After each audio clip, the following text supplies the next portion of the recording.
ओडिया भाषा साहित्यर नव उन्मेष संयोगी साहित्य संसद कुंडापिठा घटगाँ केन्दुझर त्रैमासिक मुखपत्र संयोगी सजफुलर दक्षिण पूर्वांचल विशेषांक लोकार्पण उत्सव पुरी जिलार Shrikshetra Puri youth hostel Chakratirtha road परिसर मध्य महासमारोह अनुष्ठित हो जाइछि। जगतसिंहपुर जिलार सुसाहित्यिक और संगठक नगेन्द्रनाथ स्वाईं सभापतित्व में मुख्य अतिथि भाव ओडिया भाषा प्रतिष्ठान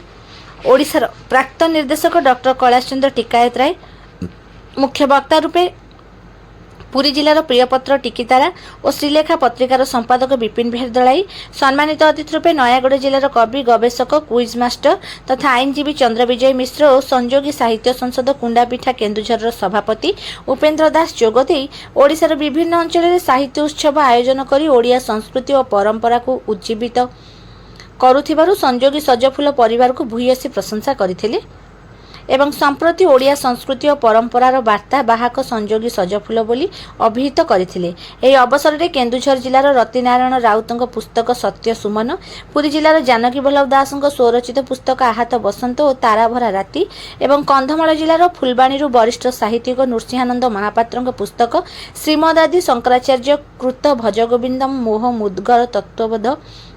वेदांत डिंडिम रत्नमालिका को अतिथिवृंद उन्मोचन करथिले। अतिथि परिचय और स्वागत भाषण देथिले पुरी जिलार ज्योतिष शास्त्र विशारद डॉक्टर सस्मिता मिश्र और संपादक बाबूलाल पल्लेई संपादकीय पाठ पढ़िथिले। एही सारस्वत समारोह रे ओडिशार दक्षिण पूर्वांचल रे थिबा 13 गोटी जिलार 18 जन सारस्वत स्रष्टांकु मानपत्र उपढौकन सह पुष्पगुच्छ दे अतिथिगण संबर्धित करथिले। पुरी जिलार शब्द भारती देवदत्त प्रधानक रचित देशात्मबोध संगीत को परिवेषण करथिले। केन्द्रापड़ा जिलार हंसुआकला प्रतिष्ठान राजनगर तरफ जाज्ञसेनी सेठी, पूजाराणी राउत, अर्चना बेहेरा और लिपि पंडा।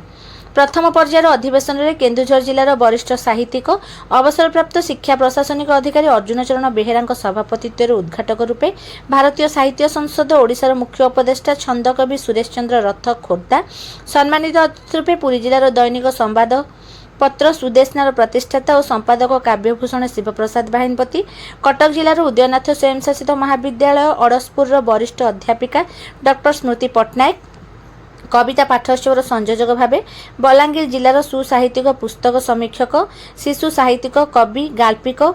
कंडूरी चरण राउत और संयोजिका भावे पुरी जिलार दिव्य दर्शन संपादिका प्रवासिनी मिश्र जोग देथिबा बेले स्वागत भाषण देथिले अनुष्ठान राज्य संचालक बलांगीर जिलार नाट्यकार ऋषिकेश दास, मंगलाचरण पुरी जिलार कंठशिल्पी सुश्री मीरा महांती गान करथिले। सभा शेष में अनुष्ठान कोषाध्यक्ष संतोष कुमार प्रति धन्यवाद अर्पण करथिले। एही सारस्वत समावेश को पूर्ण सहयोग करथिले डॉक्टर सस्मिता मिश्र और अनुष्ठान कार्यकारिणी सदस्य मीना बेहेरा परिचालना करथिबा बेले परिचालना संपादक सरोज कुमार सेनापति और युग्म संपादक कलाहांडीर युवकवि तपन कुमार दास परिचालन सहयोग करथिले।